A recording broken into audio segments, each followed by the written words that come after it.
Bullish on Uncertainty is about how two investment banks had different work practices and consequently created different types of individuals.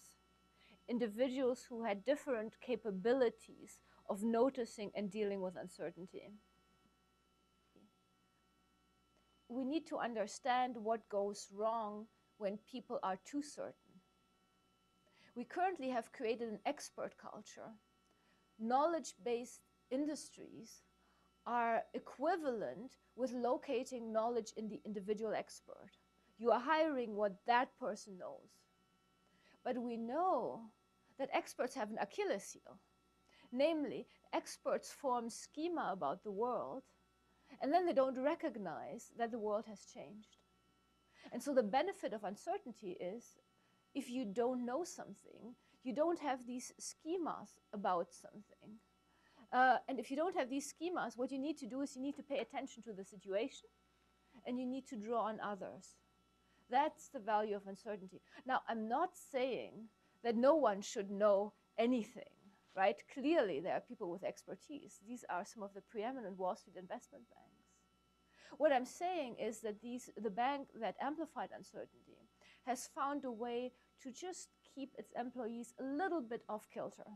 They keep repotting them. So, for example, they put them into a different department or put them into a different country. All of this makes you just a little bit more uncertain about what you know and gives you an incentive to draw on others.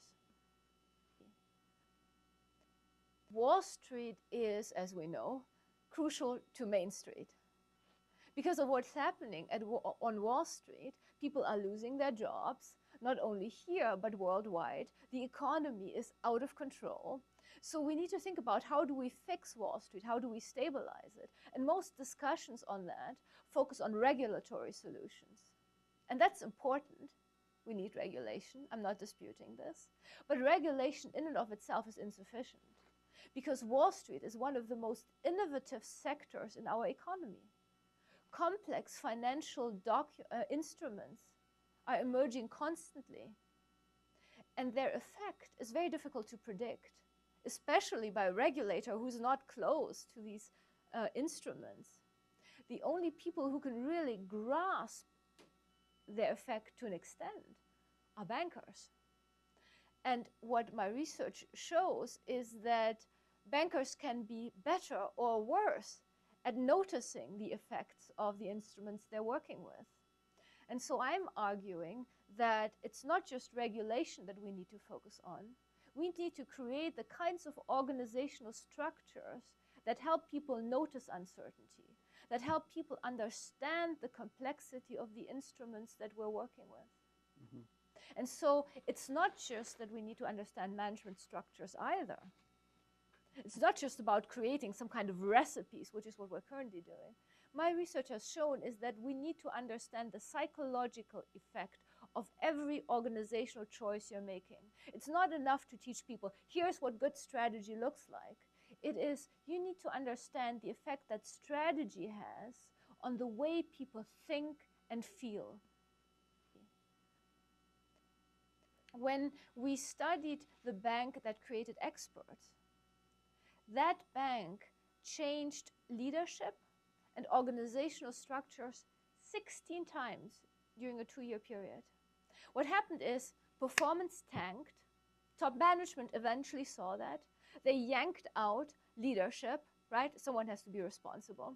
They changed reporting structures. A new leader came in with a new 2-year plan of what's going to happen. And because the plan was not matched to the market environment, eventually there was a discrepancy developing, a crisis happened, and you had another episodic change, right? Top management saw that something's going on, and the same game started again. In the organization that amplified uncertainty, that was not necessary. So during a 2-year period, there were no changes in leadership and no changes in organizational structures, but there were lots and lots of changes at the task structure, at where it really mattered. So if you take an example that all of us can follow, rather than the work that I did, and which is anonymous, these banks ask not to be identified. Goldman Sachs. Look at Goldman Sachs. Goldman Sachs, when I left the organization, was an investment bank. But then it changed into basically a hedge fund. And it did that, if you follow the news stories, by people collaborating, by people noticing opportunity and jumping on it rather than having a big strategy. And then when uncertainty happened in the current market, it did what it always has been doing. It changed on a dime and turned into a bank holding company. IDEO is a product design firm. And imagine Nike comes to IDEO and says, can you help us develop this running shoe? So in the typical kind of organization, what would you do? You would take your expert on running shoes and staff that person on that deal, on that project. But here's what IDEO does. It takes a person who has designed coffee cups, who has designed computers, who has designed shopping carts. And these people who know nothing about running shoes get together, exchange ideas, and in that way, they come up with something completely new and innovative. So a very similar principle, no assumption about how running shoes should work, and that leads to new insight. Uncertainty is a fact of life. And the only question is, how do you deal with it? Do you shelter people from it? So uncertainty is neither good nor bad, it's just there. And the question that organizations need to ask themselves is, what are your assumptions and what are the processes you have to deal with uncertainty? Right now we have a culture that fears uncertainty.